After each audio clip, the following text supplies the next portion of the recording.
Hello YouTube, Drake Clawfang here. Welcome back to my Let's Play of Philly Fantasy VI. Let's see, I think Sweetie Belle's been burning to death for a little under 12 hours now. I guess we should go do something about that. But first...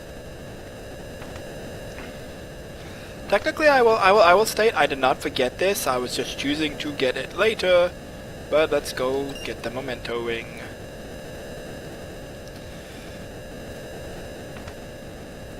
And now we can go say Sweetie Belle. Clearly studied under the Imperial Guards of Guards School of Crisis Management.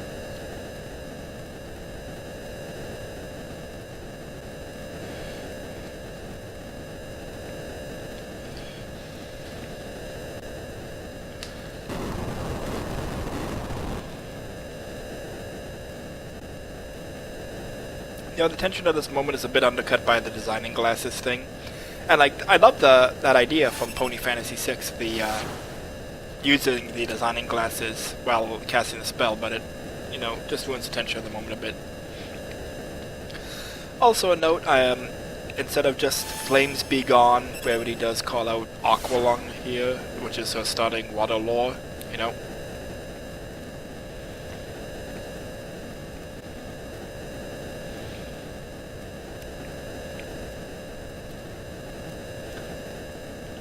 A random note here, something that even I didn't always think of until I started doing this. Making the NPCs match the sprites of other characters in the village. Because the characters inside the houses, that's a completely different map than the one outside here. So I can, completely different set of NPCs, but I want the appearances to match because, you know, they should be consistent like that.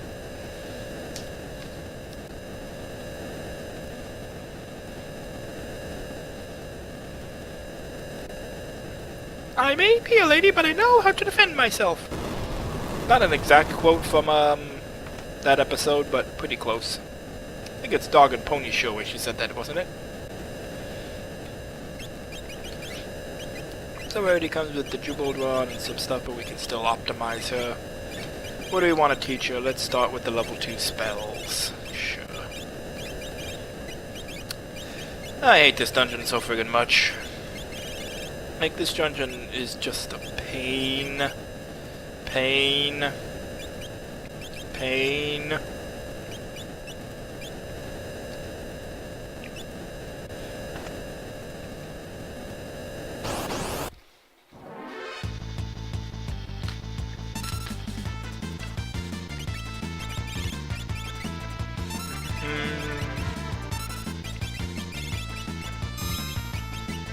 Flashed them.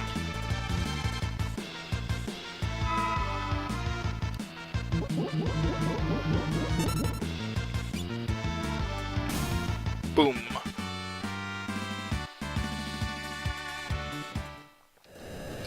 Like, you have to try to avoid the flames, but it's so difficult it might as well be impossible. Like, seriously. Like, they summed up the start. Avoid the flames. Easier said than done.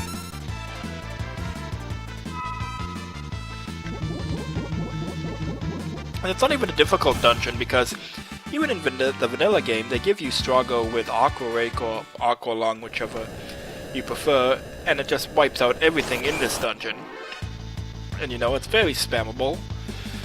And then you figure out that every single enemy in this dungeon is the same enemy that can't do crap to you. It's just boring. It's boring. Well, there's no challenge here. What are we even doing?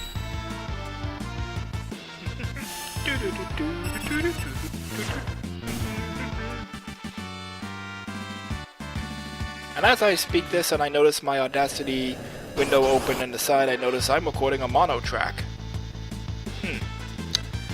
Live and learn! I know for next time, record stereo! Because you need to hear my voice twice.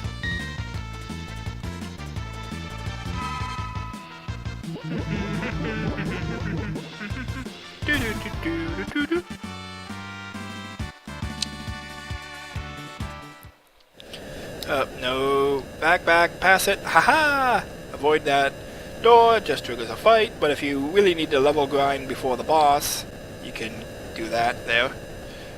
Whoa, how am I avoiding these things? No! I don't want to fight! I don't want to fight! I don't want to fight! Crap. At this point, it's like a challenge for me. I don't want to fight these guys, see if I can avoid them.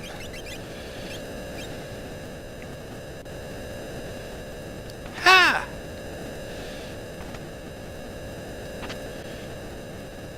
Like, I always want to sprint through this dungeon, you know? This is boring, boring, boring. And now I'm gonna cheat again.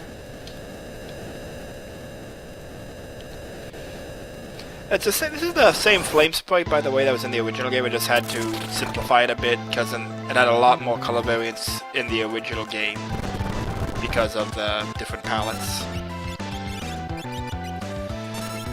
I mentioned a couple times the palette system of the game, and this boss is like really easy and simple, so I guess I'll talk about palettes now. There's 6 palettes that you can use for NPCs and for like normal sprites. Excuse me. So there's 6 palettes, and each of them has 16 colors on it. Now the ponies are now not a problem for the original game. The ponies are a colorful bunch, as I'm sure you've noticed. So, right off the bat, I have to fit in a lot more creative character designs on a much smaller, on the same palette thing. But then you get into the technicals of it, because okay, each palette has 16 colors. Technically, well actually, transparency counts as one of those colors. And also, I have to have the black for the outline of the ponies, and the white or off-white for the eyes. So right off the bat, we're already down to really 13 colors, more than 16. And then you figure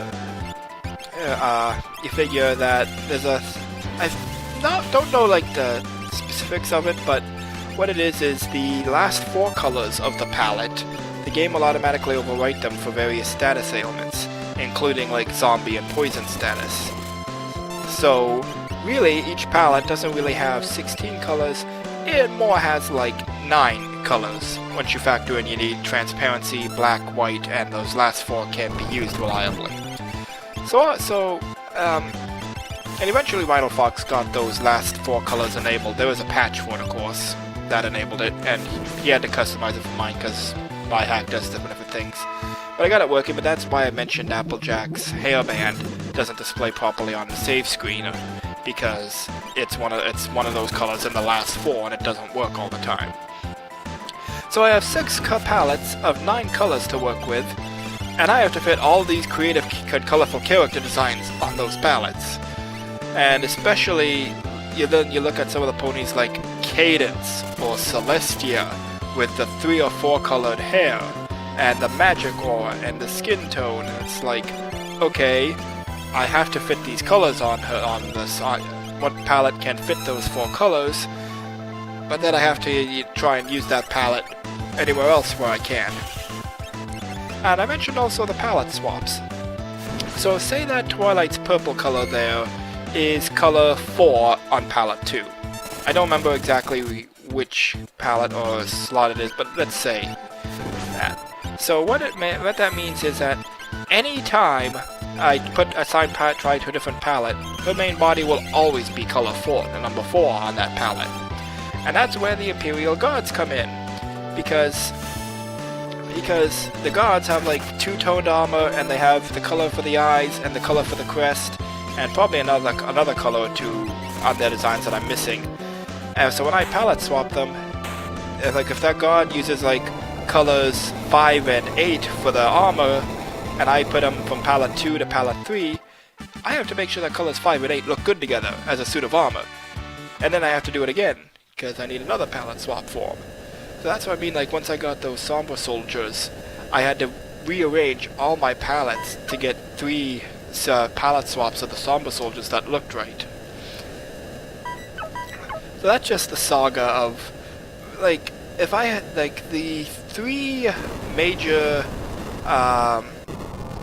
if I had to say, like, what are some of the biggest recurring problems I've encountered making this hack, the lock flashback would be one of them, the lock disguises would be another, and also up there in no particular order would be constantly switching around and moving and reassigning palettes. And it's also why some of the character colors are just a little tiny bit off, because Yeah, because I'm in the position, yeah, this color could be more show accurate, but do I have the color slot that I can spare for that? And oftentimes, no, I don't.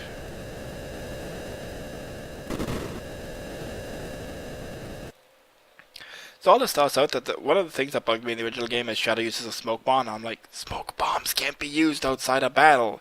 Warp stones can. Why couldn't they just say use a warp stone? But he's a ninja, and ninjas use the smoke bombs.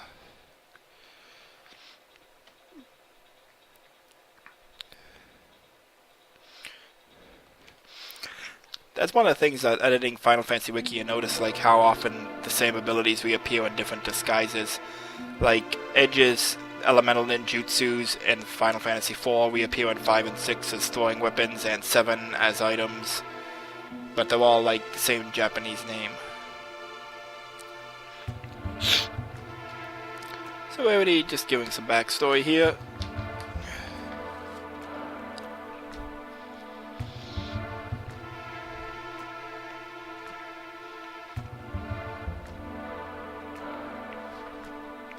And that's why Angel gets along with her.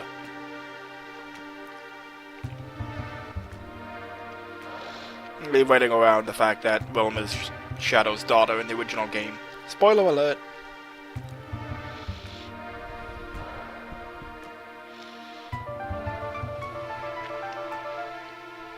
And here it comes. Oh, come on! One of my major problems with Pony Fantasy VI is way too many pulp cultural references and meme in-jokes. But when it's appropriate, when it's funny and it fits, do it. And that's just, you know, one of Sweetie Belle's big moments. I think, you know, yes, include it when it's appropriate. As long as you don't hammer it into the ground. Scooter chicken. Cough. Excuse me.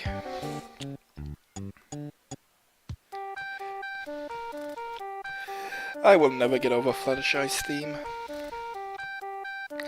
I'm so disappointed my music hacker never got back to me. I would have loved to put more pony tunes into the game, but, you know, I don't know how to do it, and one guy that does and expressed an interest in helping me has vanished into the aether of time.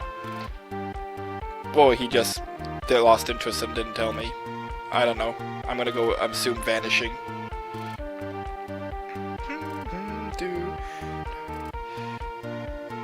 And really, if you're gonna put a pony fan music in the game, it ought to be one of the most famous and recognizable ones. I did have this idea that if the guy was going to put more pony tracks in the game, I had this idea that during the final battle, have Dancing Mad right up until you fight Discord. And then when it does the epic organ intro, da da, segue into the Discord music from Euro Pony Beat. Discord, do do do do do do do do do do do Discord, because that would be an epic boss theme, you know, remixed properly and maybe put in a chiptune. That would be awesome. I can dream. Anyone out there who knows how to hack FF6 music or MIDI chiptune FF6 NES music, whatever, I don't know what I'm saying, call me. I'd love to put more music in this game. I just need someone that knows how and is willing to do it.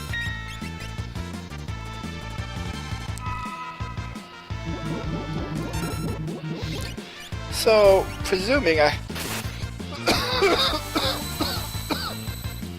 pardon me. Assuming I have the time, I would like to include the full scenario up until you-know-who shows up.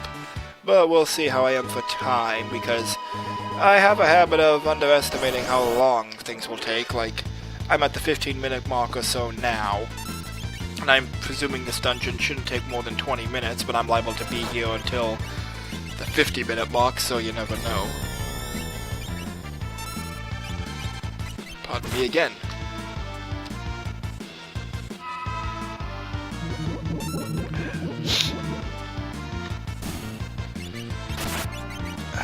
welcome to Let's Play Philly Fantasy VI while listening to Drake's bodily functions. If I had a wireless headset, I'd go to the bathroom right now while still commentating.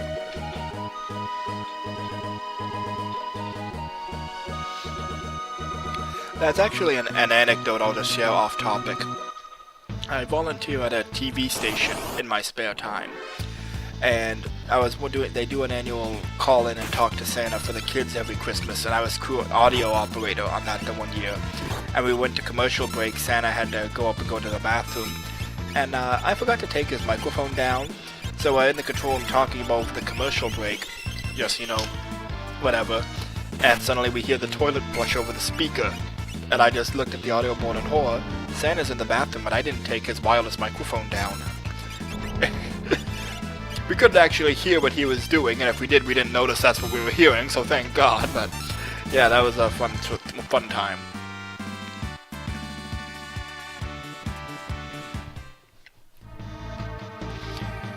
I'm actually a little low level, I think, for this area.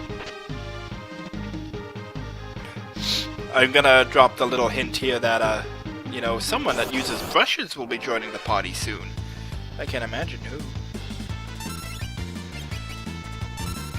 Hey, would you believe that it took me until, playing this hack, and through it I realized that those are actually slugs? I always thought they were giant pairs of jaws. I just only realized when playing through the game for this hack, oh, those are slugs. They're just, rolling, hunched over in the curl.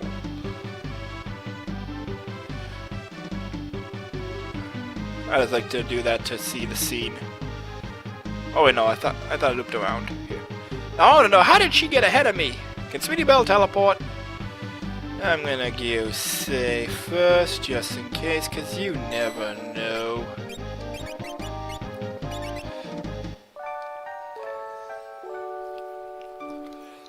I'm just noticing now that 6th thing on this. Oh wait, no, it's only 5 little stars around the big one. Just looks funny with only 5 of them around, there should be a 6th one.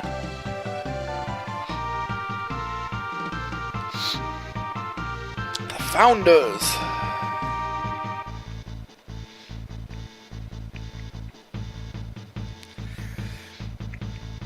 So this is something I've mentioned to other people, I did a part 1 LP of this hack for the Final Fantasy Wiki for April Fool's Day. And I mentioned that I didn't have to try very hard to make the story of My Little Pony fit Final Fantasy VI.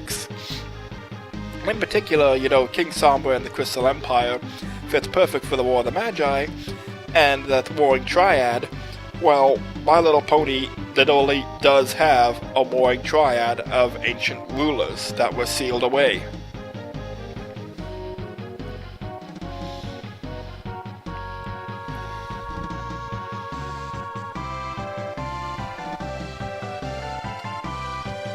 So yeah, it is the basic Hearthwarming story, just with the tweak that the founders did not survive.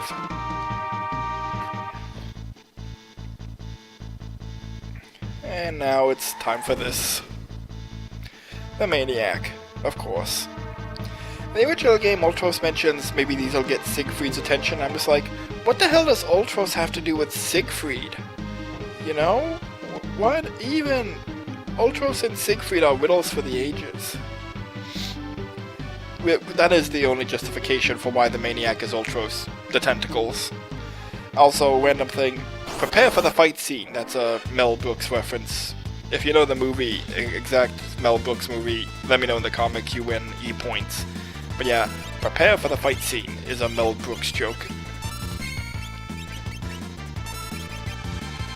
Twilight, ascend. And set her on. No, electrocute her.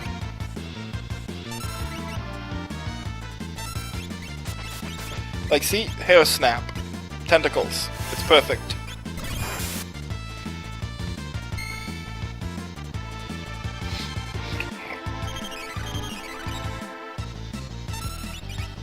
Uh-oh. Okay, that's not too bad.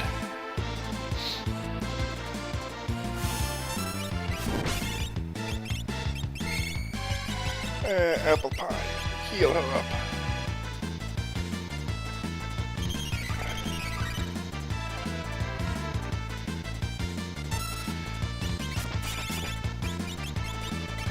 Fortunately, it's marked as physical damage, so that knocks her out of the confusion. I should move into the back row once her next turn comes up, because he is taking a lot of damage from that hair snappage. Ah! Epic blocking maneuver!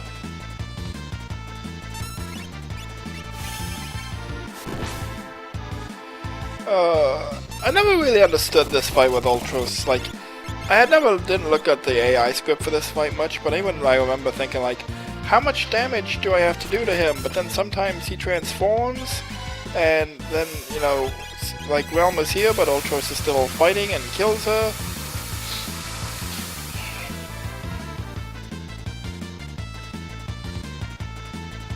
Random note, that's another one of those small Esper placements. I moved her down and to the right a bit, so it looks like the magic waves are coming from her horn.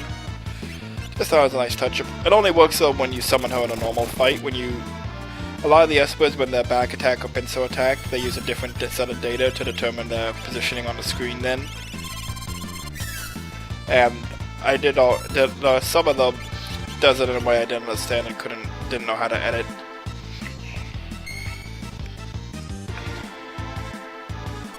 And again, this is a good reason why you should have to give access to the spell in the game. It's like reverse remedy. You need this spell. That text is cut off. Gonna have to change that.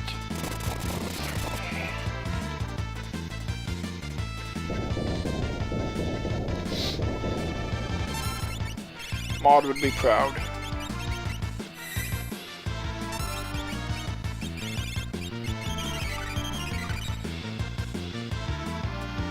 Come on. Where's Sweetie Belle? Uh-oh. Ow. No, no, no, no, no, no, no!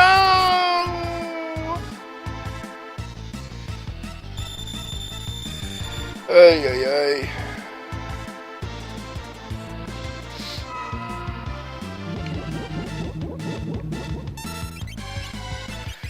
Way to go, Rarity. Flash!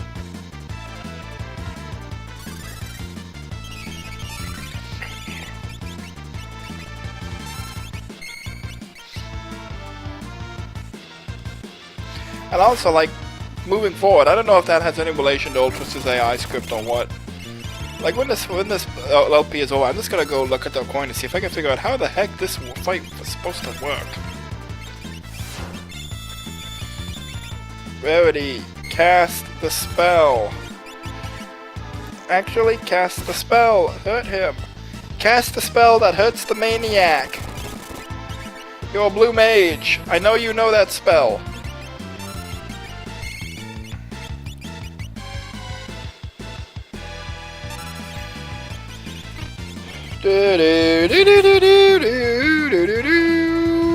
Devil kill the maniac, die now, please fucking die. Won't you die? Not you! And suddenly she's alive again.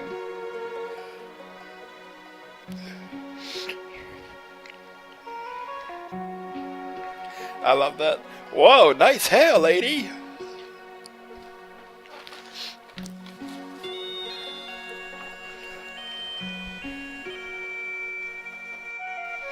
And I'll be right back. And I'm back, sorry for the interruption.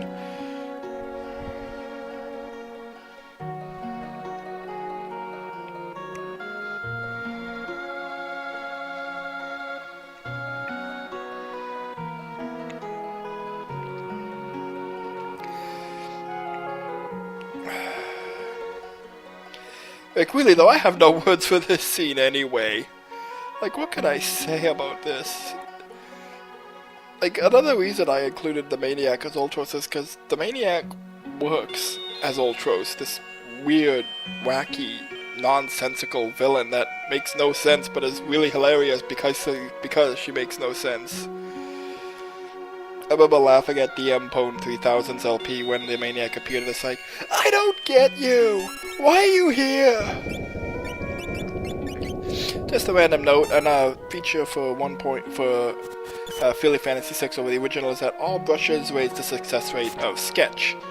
So Sketch is much more likely to succeed by equipping her with a brush, and it gives you a reason to equip her with a brush instead of a rod or something else.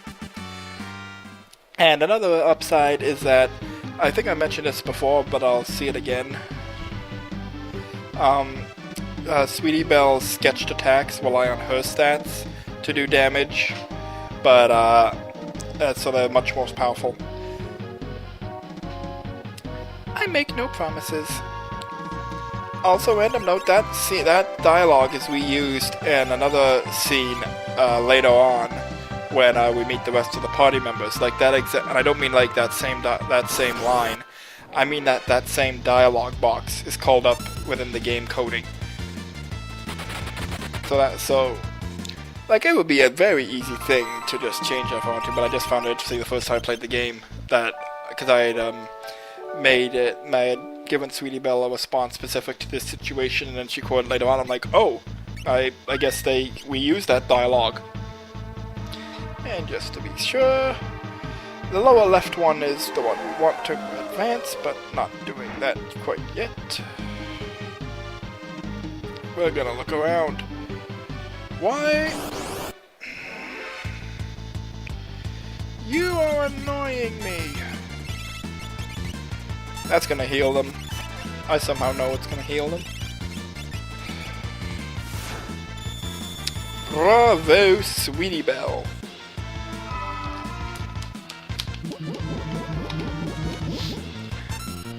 Uh-huh.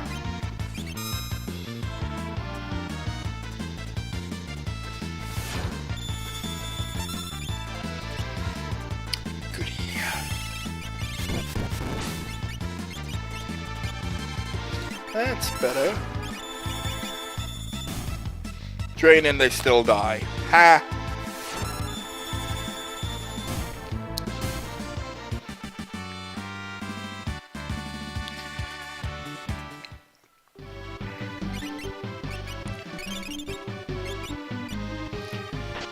Okay, plain dress.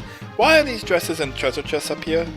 Maybe this is where Rarity comes for inspiration, and she needs some of her creations here. I did have fun with the descriptions for these dresses, though.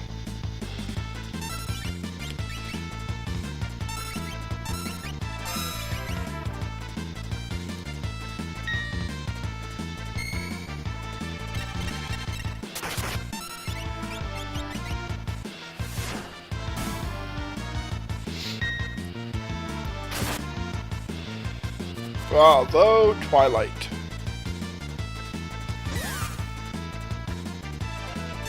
I hate the blast attack. Like, it never works for the party, but of course it always works for the enemies, because of course it does.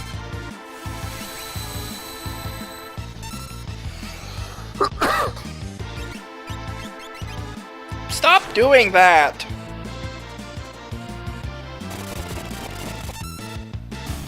Yeah, die.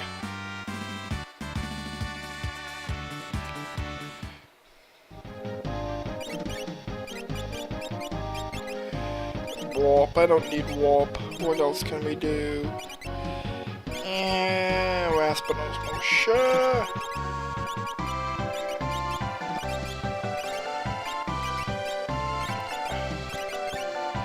How goes it, Rarity? Oh, I should give you Sweetie Belle on this, but two. How you doing, morning? Oh, you're Master Morning Glory. Okay, just. And there's something she doesn't know about. Optimize. I mentioned, hang on. I'll wear the dresses for now, but I wanna show something. This is the part of the dungeon I hate, having to go all the way back around to do it all over again. Why would they design the dungeon like this? Like, seriously.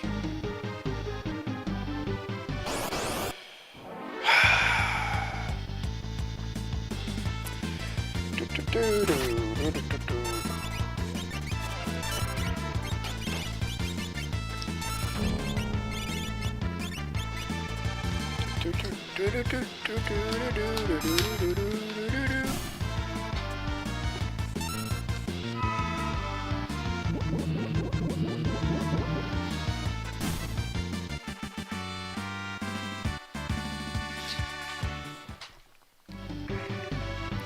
don't know if I made them weak to water or just gave them very low magic resistance.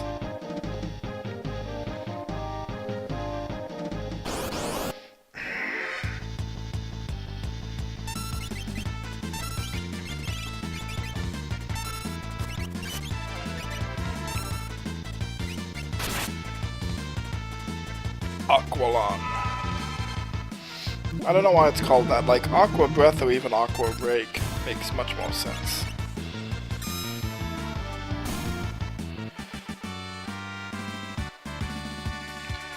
Bolt and fire.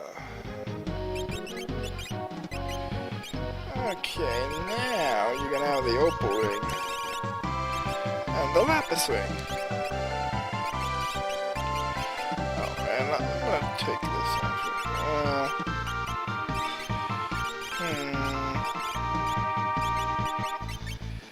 I'll let you learn Bio. Sure. Can Flash... Does Flash know Bio? Flash knows Bio. And you equip Wind Cutter, pick up an arrow.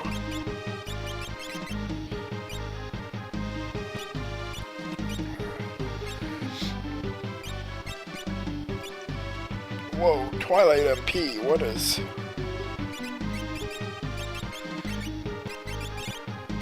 I'm just curious, why is her MP that high?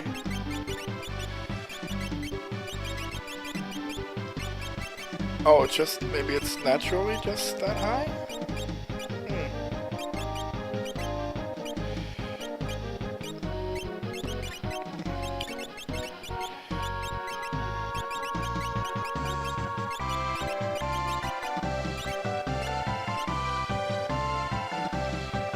Something about that doesn't even working right, but I'm not sure. Again, the bits for how the stat boosts work are a bit oddly designed.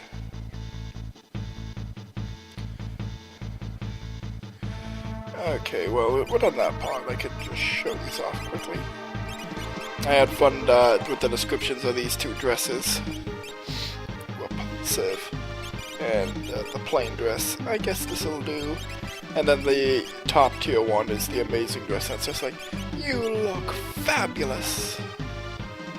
Because, you know, just having fun with item descriptions and rarity. I would like to get more creative and fun with some of the item descriptors. The catch is that some of them have like more unique effects that need describing. So it does not all, so I can't like, I just plain don't have the room and the data for some of them for long text descriptions with items because they're not supposed to have long text descriptions.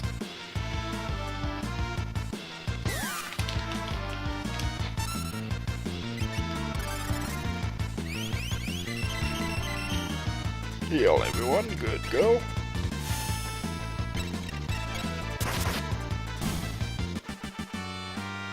Do do do.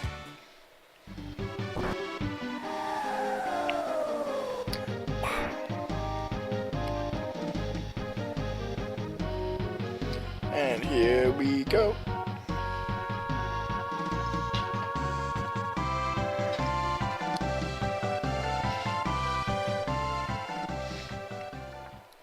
In the original game, the Espers here were all repeating their walk animations over and over to like simulate their wings flapping for many of them. I removed that for this version because obviously that's not a concern.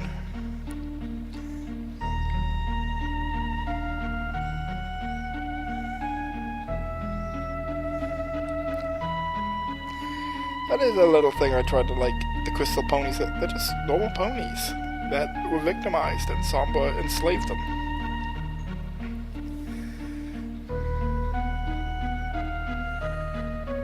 Yep, we're hosed.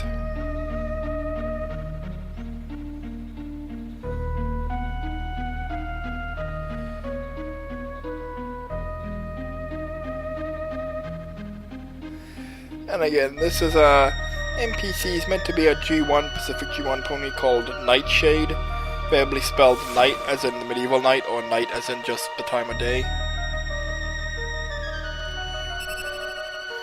And he does have a white coat with purple mane, if I recall correctly.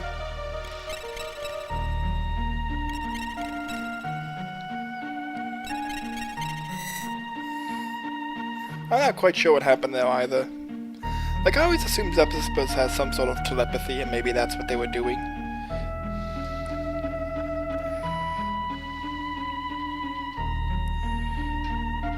As I spell it, I remember I had once spelled it wrong too in this hack.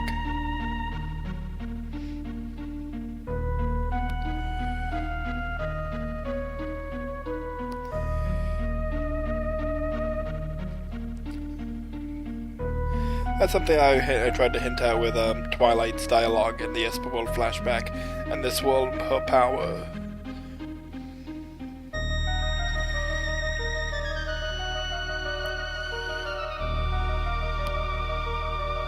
Which they never really explain or bring up again, you know, but yeah.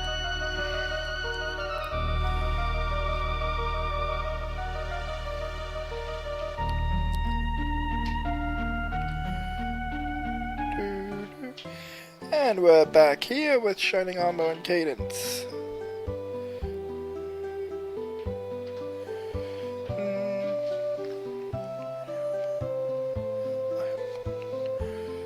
I don't know, I didn't actually watch the episode with Nightshade in it, but I like to imagine like almost like the Batman voice. I am Nightshade. I speak for this group.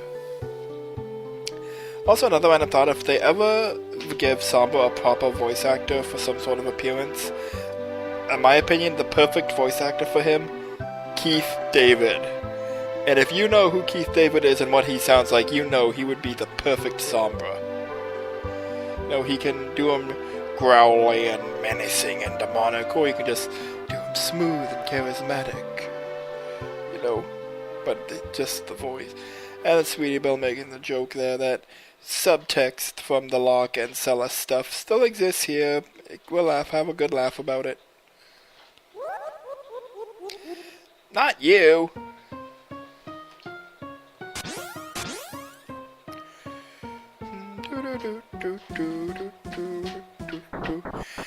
And I love this little bit here that the Magitek Troopers knock Kefka over.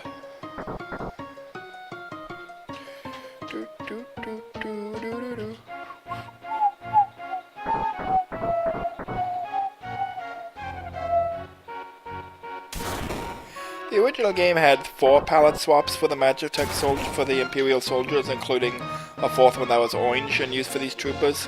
I just decided to go and use the dark purple armor that's the commander one more often.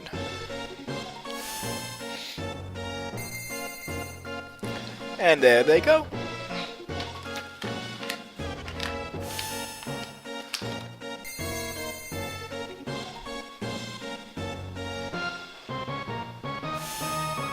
And one left.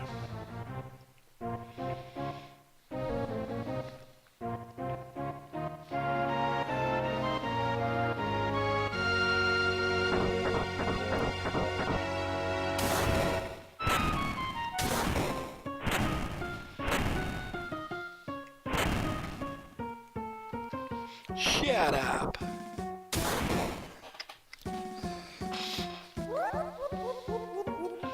And while we wake up and can play a Shining Armor.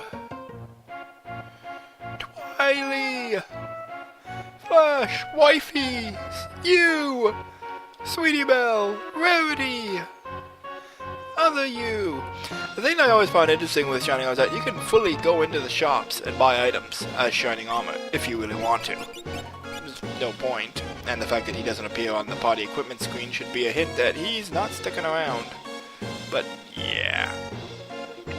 And if you want to see Shiny stats, well, we just go to status. He's got 60 vigor with 40 speed, stamina, and magic. Weapons and burst, which is just shock again. Now we can't view his skills and technically can't view his equipment, but there's a loophole. We go view group party equipment, and we can see he's got golden sword, golden splint, golden bit, golden saddle, power band, and the crystal heart.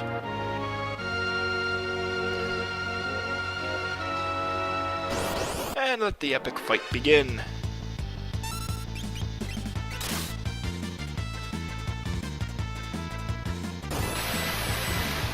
But it's, I recolored it from red to purple, or pinkish purple, for the magic ore. And thanks to the crystal heart, Shiny is immune to elemental magic.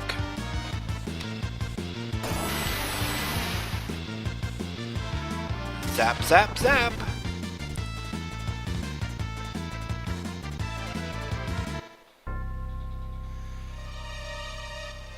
I know in a bit that this is the part where I noticed the problems with the last 4 colors of the palette, because King Sombra originally used those last 4 colors, so when he popped up here, he was just this amorphous black blob of nothing.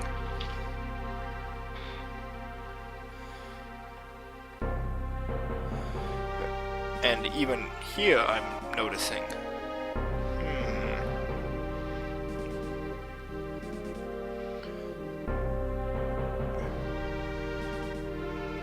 Well, I guess I'll have to recolor him a little bit, because some of his horn and cape are showing up as green instead of the darker red he's supposed to be.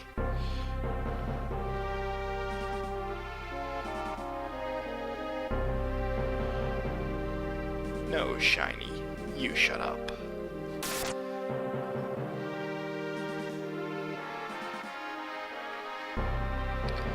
So, yeah. Once again, I'm a heartless bastard. I just killed off Shining Armor.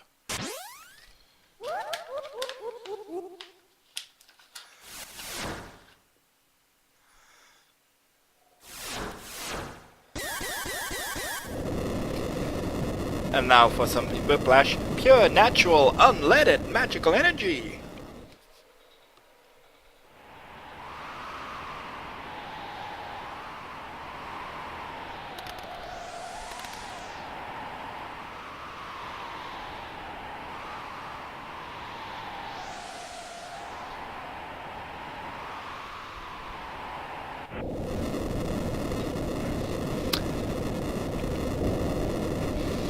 They are not happy.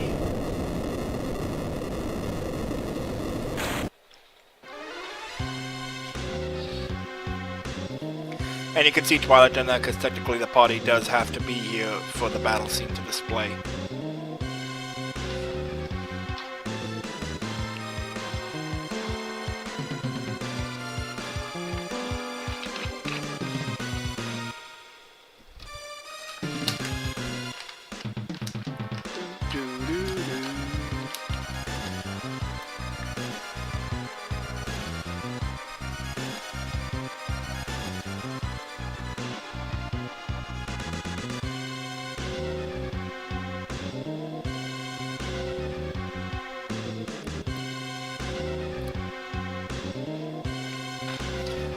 They're absolutely gems!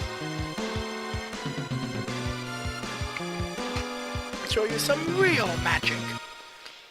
Let's just toss out that Discord killing all the Espers suddenly when it makes more sense in Discord than Kefka suddenly be able to do it.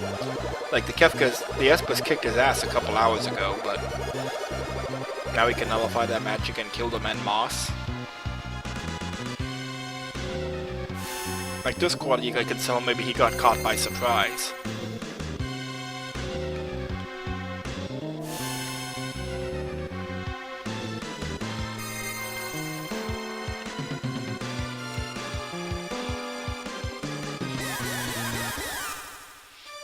You wanna fight me? Fine, take your best shot. And I named the Esper here Skydance, so another G1 Esper.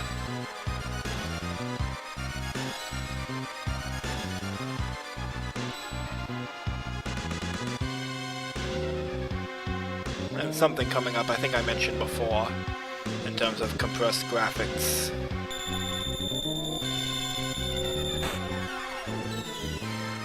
Like that's a spell effect, so I can't edit that sprite as to match the others. Like, it would be possible. I think I'll use this one to power my fridge! And before, when there was a fire esper attacking him, I think I'll keep this one by my bed as a heater.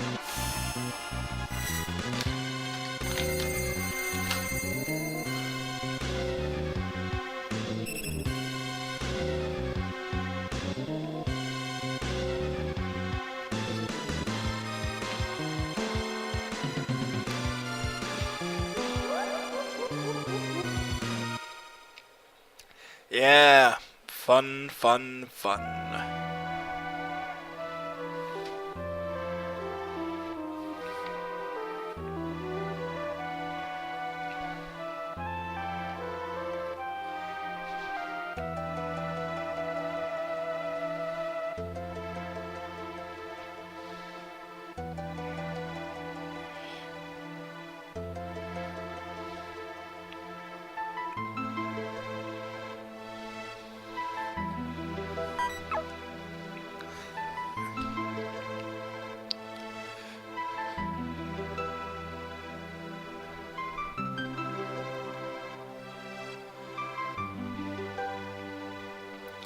Like, in the original one, Celeste says he was so gentle of shadow. I'm like, no he wasn't, he's an assassin!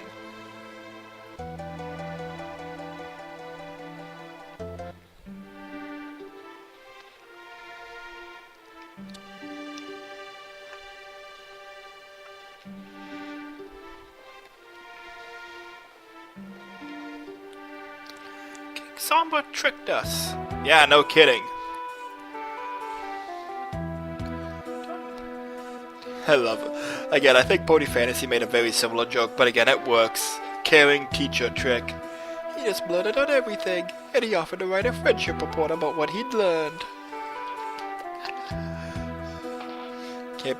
And again, this is my own touch. You managed to weaponize love and tolerance. You don't give me enough credit, Luna. Who else if not me?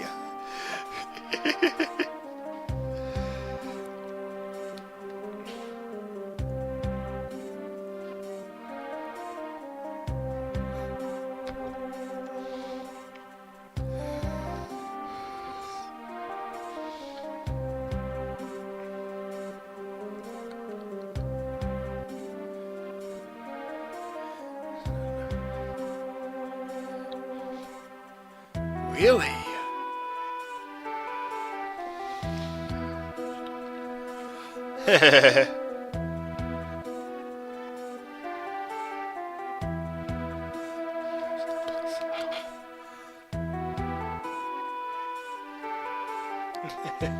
You little whelp! A random thing I just thought of, I remember, the first time I thought of it, just reminded me here. Gao wasn't in this scene, and I think the developers did that because of foresight. There's the reused dialogue. Because you can have Gao leap when you get the airship and not get him back in the party. So maybe he's not around for this part. But that does make me wonder, like, if you have him do that, is he still in the cafe? You know?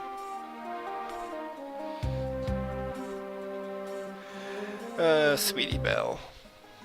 The Fearless Fool. And now it's time for the world to go kablooey. Well, not quite.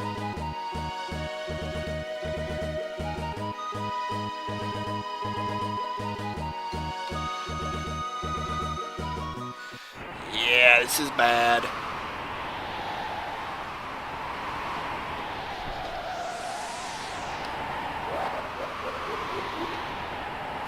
Hurry, we can't waste time.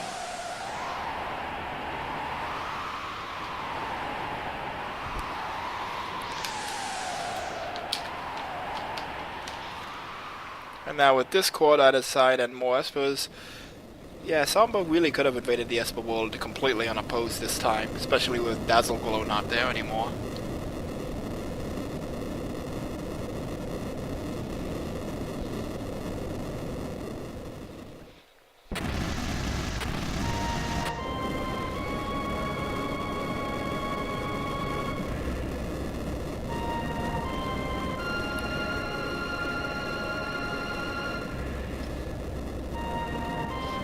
Which I always find that confusing because it's not Chidor that's shrouded in night, it's Manhattan. Mixed up my location names, but you know what I mean. And there's the floating continent. I always like the touch and it's in the same approximate shape of the island.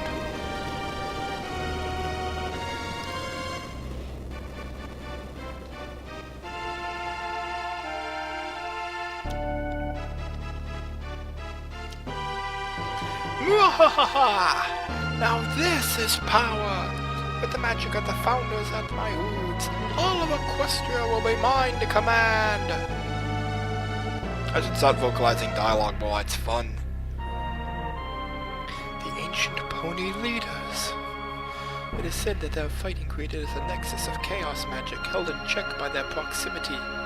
If they were to be moved out of alignment, the resulting storm of chaos would rearrange the face of the planet.